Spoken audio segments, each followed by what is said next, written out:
Oh, hey, I didn't see you there. Well, I was just lighting this candle of celebration. Made over $8,000 today. Daddy's back. It was a day of redemption. I'm going to talk all about it in today's midday market recap.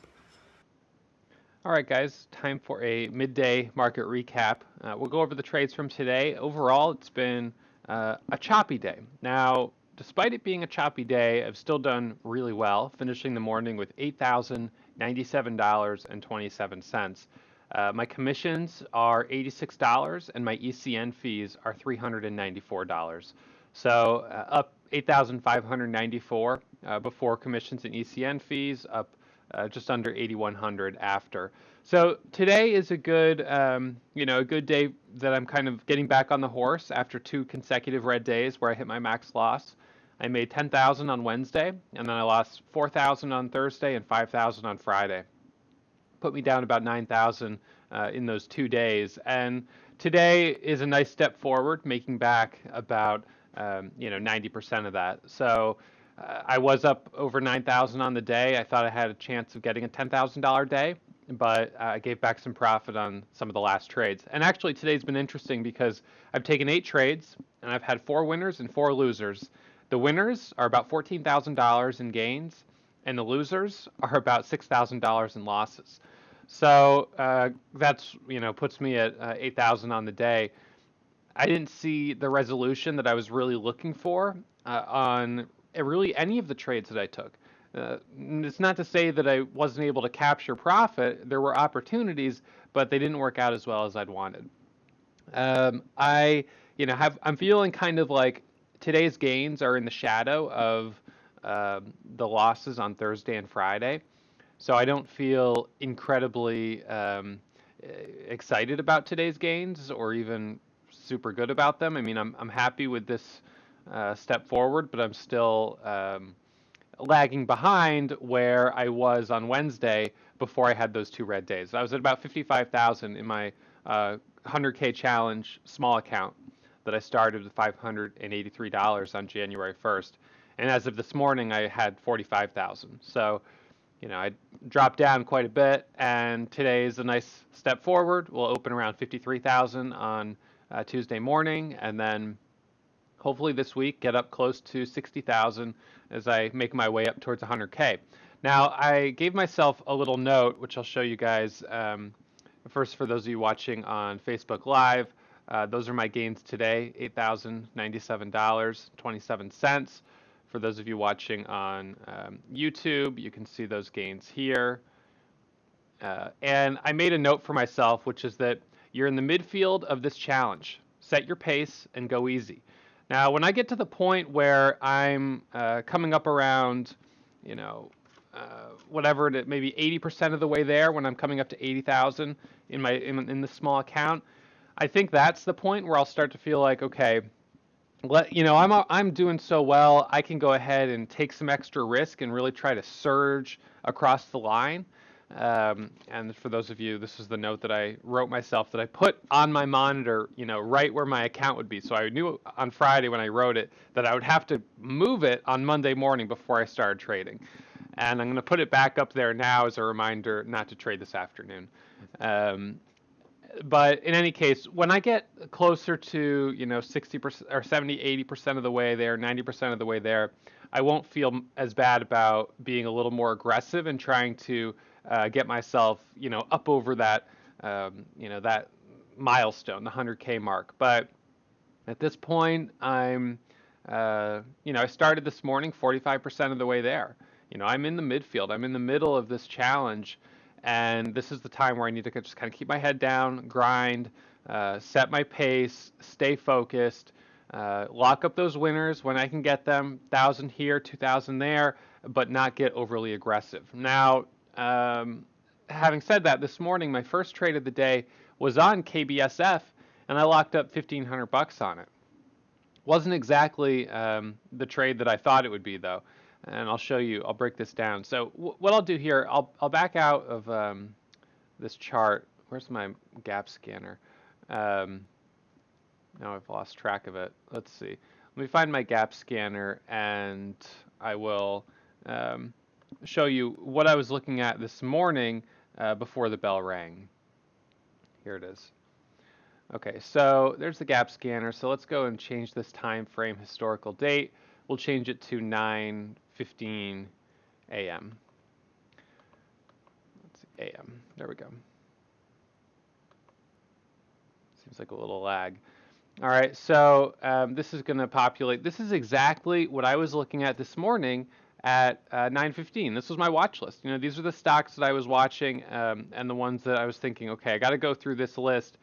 Basically, I look at the top 10 biggest gappers each day, and I go through those and I decide, okay, which of these has a catalyst? Which of these has a reason to make a move? You know, if a stock is opening higher than it closed on Friday, there's probably a reason, whether it's news or technical breakout. Now, our leading gapper was ZZAN, Z-S-A-N. And on this one, I said, you know what, guys? It's got almost 2 million shares of volume. I think it's going to be fairly crowded once the bell rings. But the spot I would watch would be for the first 5-minute candle to make a new high because we already have a little bit of a pre-market pullback. And you can see that pullback right here. The first pullback, the second pullback. So I thought it would look good over 220. Market opens, it ends up surging up to 269, but it came right back down. Now, I didn't take this trade, and a lot of people, you know, will look at this and say, well, you know, this only got in because you got in and traders want to trade with you. No, that's not true. I mean, this is a setup that is universal. Traders look at the same opportunity. These stocks go up because they're already gapping up. Thousands and thousands of traders all around the world are watching these gappers, these top 10 gappers. That's why we focus in on that strategy. So in the first 5 minutes, this surged up with 3 million shares of volume, 3.7 million shares of volume. Made a really nice move, but I passed on it. I was looking for something that I thought had maybe more potential, and that was KBSF. Now, KBSF is the stock I lost 5 grand on Friday, and I was really disappointed because on that trade I was up about, I think it was like $8,000, and I ended up totally giving that all back and then stopping out and taking a loss. Very disappointing. This morning when I saw it gapping up, I thought, okay, well, this might be one of those stocks like DRYS. I mean, it went from, you know, $4 all the way up to $13 between the gap and then the move yesterday or Friday. So now it's gapping up again pre-market. It had a pre-market high over $16. This is the type of stock that could have gone to 18, to 20, to 22, 24, 26, 28, 30, and then into the 40s. I mean, we've seen it happen before, and this was the right type of setup. Unfortunately, that's not what ended up happening. The bell rang, and as soon as it rang, I was watching this for a possible entry, just waiting for the spreads to tighten up. I got in 2,000 shares at $16. It pops up to a high of 18. I'm up 4 grand, over 4 grand. Did I sell? No, I didn't. I held it. And in the next candle, we dropped down to a low of 1521. I went from being up $4,000 to down 1,800. And then it pops back up here to a high of 1789. I sold it, made 1,500 bucks. It drops back down, and I was like, wow, that was sloppy. I'm glad that I'm out of it. Just, it wasn't clean, and it had the potential. Everything looked right. It just didn't work. I did take one more trade on it, and that trade was getting in here for the break of 17. This break of 17 was the first 5-minute candle to make a new high. It's a good quality setup, the right setup. I got in, and instantly it dropped, and I lost 1,200 bucks. So I went from being up 1,500 on the name, well, unrealized 4,000 to down 1,800, closed it up 1,500, and then I gave back 1,200. I'm up only $300 on the name. So not exactly what I was looking for there. I was a little annoyed that I gave that back because that's a really frustrating thing to do, especially right after the market opens. You get into a trade, you know, you're up 4 grand and you're thinking this looks like this is going to be it. This is a great setup. It's working. I held it because I was thinking, look, what if this thing goes to 18 and then breaks and then 19, 20, we get a short squeeze? This could be an $8,000-$10,000 winner. I'm going to hold it. And then, of course, in one candle, it drops 2.5 points. So, you know, this is the type of stock that could have done either, and it just, you know, ended up dropping, which was disappointing. So locked up a small win, got in for the first pullback, second opportunity, stopped out, gave back basically all my profit. So in the first 5 minutes, I went from being daily goal to just basically up $250 on the day after commissions. And that's kind of when I was like, all right, well, this looks like it might be a little bit of a choppy day. Let's kind of switch gears, look for the next opportunity. And the next one was MYOS. Now, MYOS has been on my watch list for several days, waiting for the first daily candle to make a new high. Now, the reason I like this so much is because MYOS has a history of making these big moves. This big move here a couple Fridays ago, this one here a couple Fridays ago, and I was watching on Friday for potentially the break over 430. It didn't happen. We opened lower, but then this morning we opened and started to get a little volume as we came up towards $4. Yesterday's high was 403. And so that was the spot I was watching. You can see here, first daily candle to make a new high. We pop up to a high of 460, up 60 cents from the entry there at $4. It ended up being $4,426. I mean, it was a good trade. It just didn't work out as well as I wanted it to. On the 5-minute chart, once again, I got back in for the first 5-minute candle to make a new high right here, and I got stopped out, and that's where I gave back. So first trade was up 6,000. Second trade gave back 2,000 right here. Gave back about $2,400 on that. It looked good. It's the right type of setup. It just didn't work. I don't know why. Just for whatever reason, didn't work. So next one after MY, but after that trade, I was up about 4,500 on the day. So I was like, all right, that's pretty good. Not a bad day, But of course, I was up 6,500 and then gave back 2,500 of it. So, being up 445 or whatever it was, kind of didn't feel like the biggest win since I just gave back a third of the profit. Next trade, GLBS. Now, we saw Sino, S-I-N-O, running up this morning. Strong momentum, and it moved from 340 all the way up to 367. And as it was moving, I kept saying, look, guys, I need a 5-minute pullback. I need a safe opportunity to get in this stock. I can't just buy it as it's squeezing up on the 1 minute. I told myself I would really try to cut back on that this week and focus more on 5-minute setups. I got to wait. So I said, all right, I'm going to wait. While I was waiting, someone brought to my attention GLBS in the chat room. They said, hey, look at this one. It's starting to consolidate. It popped up with Sino, pulled back. Let's watch it over 750. And I looked at it and I said, that's great. That looks like a good setup because it's sympathy. They're in the same sector. GLBS, DCIX, EC, TOPS, SHIP, Sino, DRYS, 7 shipping stocks, and every single one of them got a little bit of action today. So GLBS, one that I've traded quite a bit and I'm familiar with, I got in at 750. We spike up to a high of 788, and then all the way to a high of 849. Now, again, on this one, was looking for that second move. I got back in for the first candle to make a new high, popped up to 810, stopped out as it dropped down to 850. So on this one, I made, let's see, $5,700 on the first trade, and I lost $1,500 on the second. So again, just a step forward and then a step back, and just frustrating. So that put me up around, I think after the winner, I was up about 9,000 on the day, and then after the loser, I was up only 8,000 or something like that. So gave back a little bit of profit there.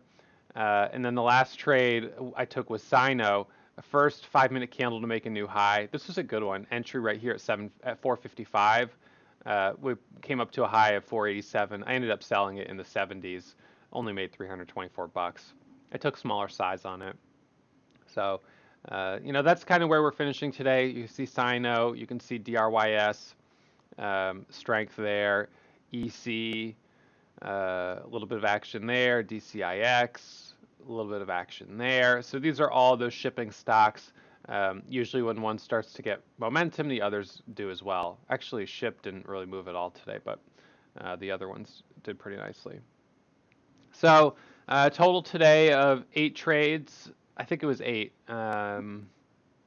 Actually, it might have been 9. No, it was 8. It was 8. I actually took 3 trades on GLBS. I took 3 total trades on GLBS because I added at 8:30 and stopped out at 7:80. But I was still holding a core position, so I guess we'll call it 8 trades. Anyways, not the easiest day ever, but for the most part, a couple trades off the gap scanner, off my watch list, a couple trades off the high day momentum scanner, and $8,000. I mean, it's not bad. It's a good day, but when you're being as aggressive as I'm being, trading 10,000 shares, 15,000 shares, you want to get trades that run 50 cents or a dollar. That's where you're going to get the big wins. And today, we didn't really have that. The only one, I mean, GLBS was good, but it didn't hold up. Sino was okay, but wasn't able to get a good entry. MYOS didn't hold that level, and KBSF was just horrible. So hopefully we'll see some better opportunities. But it's one of these things where last week I was kind of thinking about the trades I took, and of course I made $5,100 last week, but I lost 10,000 on Thursday and Friday. So it would have been up 15,000 if I hadn't had those 2 red days. Maybe it would have been up more if those red days had actually been green. And I was thinking about that. I was like, okay, well, the good news is you made $5,000. That's good. Obviously, the strategy is working, but I feel frustrated that I gave back that much profit, and I feel frustrated that I stepped up with such a large size on a couple of these trades and then got crushed in slippage. And I remind myself that this is again the time to be consistent. If I keep doing the same thing, eventually I will get into one of these trades that 100% connects. It opens up, and I'm going to get that $20,000 winner in one trade, or $10,000, $15,000 winner in one trade. The $3,000, the $4,000 winners are good. When you take 15, 20,000 shares, you're thinking 30, 40 cents. That's good, but getting points is ideal, and I just haven't had trades that really open up and give me that opportunity, at least in a couple of weeks. So I'm just going to be steady. This is the strategy. It works. When it works, I'll have weeks where I do $26,000, $30,000. I'm up 8,000 on the week right now, and I obviously got 4 days to go. So this might end up being a good week. I'm up on the month, $47,000. It's a terrific month, and I'm up, 45,000 on the month, and I'm up 87,000 on the year. So, obviously the strategy works, but you have to be prepared when you swing for the fences or when you take big size that you'll have big losses. And I think in a way I've become desensitized to making $8,000 or losing $4,000 because it's been happening so much. Those are no longer really big numbers to me. For a lot of our students, losing 800 may feel horrible, and making 1,000 may feel amazing. But as you start to experience these extremes and they get bigger and bigger and bigger, your threshold for what you can tolerate emotionally also expands. And that's good. You have to, in my opinion, that's good to test your boundaries and to kind of go outside your comfort zone, because it really helps you develop as a trader. And for me, these 2 months, the last 2 months are 2 of the best months that I've had trading. So I'm just seeing that all of the efforts and all of the work that I've put in, even over the last 6 months, to try to improve my strategy, to try to condition myself to be okay with taking more risk in exchange for, when it works, a bigger winner, that it is paying off. The strategy I'm trading right now is no different from the one I traded a year ago in January and February, or 2 years ago, 3 years ago. It's not different. I'm trading the same strategy. The only difference is that I feel comfortable to take bigger positions. And that's one of the things that's nice, is to know that this is a scalable strategy, whether you have a $500 account or a $50,000 account, or a $500,000 account, that you can scale this. Now, I don't think you would be able to easily take like 100,000 shares of most of these stocks, but to take 20,000 to 30,000 to 40,000, that's most likely going to be realistic for most of these trades. Not all of them, but a lot of them. Definitely Sino wouldn't have been a problem. It's got 13 million shares of volume today. So, there's a range with these stocks of how much liquidity they have. to support that type of scaling.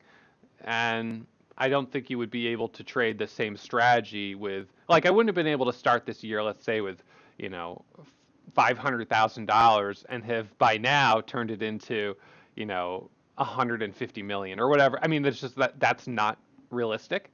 There's not that amount of liquidity. But can you take 10,000 shares, 20,000 shares, and get $5,000, $10,000 winners? Yes. I think that if I have the market on my side and we have some better follow through on some of these trades, I could potentially be seeing $20,000 winners, maybe $30,000 or $40,000 winners if I was trading, if we had some really parabolic stocks, which is kind of like KBSF, except for the fact that this one was too thinly traded. There wasn't enough volume. On Friday, it traded 4 million shares of volume as it went from $5 to $11. So there were a couple of opportunities, maybe right on the 5-minute pullback around 1240, where you could have gotten in and taken some size, but it wasn't super liquid. DRYS has been a little bit better, actually. A little easier to take big size on that one. But again, I'm trying to test kind of my own comfort, my own ability to, take more risk and not feel stressed out about it. And I think being a little outside my comfort zone has been good. Although losing 13,000 2 weeks ago was not fun, making $22,000 the next day or 2 days later was pretty awesome. So those were really the two extremes that I've had in over a year in terms of biggest winning day and biggest losing day, and they were really within like 3 days of each other. So I think that I could scale down and I could have a $1,300 losing day and a $2,200 winning day, or I could scale up, and that's. I think last year at this time, my winners and losers were more in the range of $1,300, $2,200, maybe $3,000 on a really good day. And the difference between last year at this time and now is that I'm trading with about 3 times as much share size. So the gains are amplified and the losses are amplified. So in any case, that's kind of where I'm at here. This is a good start to the week, good Monday. And hopefully we see some really good opportunities, tomorrow, Wednesday, Thursday, going into the weekend. We'll see what the market's willing to give us. It'll start same way as always. First thing tomorrow morning, looking at the gap scanner, looking for the stocks that are opening higher than they closed today. We may see continuation on DRYS or on Sino where they open higher. MYOS, recent IPO, very strong move on that one. So, we'll see what we've got. But in any case, I'll let you guys go, and I'll catch up with you first thing tomorrow morning. One last reminder, guys. We're going to have, for the next 24 hours, our Valentine's Day sales. All right, so BMINE30 coupon code. You guys can sign up, whether it's for the chat room or the simulator or any of our trading courses. All right, guys, I will catch up with you in a little bit. Let's be honest. If you made it this far, you must have really enjoyed that video. So what's stopping you? Subscribe right here and get email alerts anytime I upload new content. Until then, happy surfing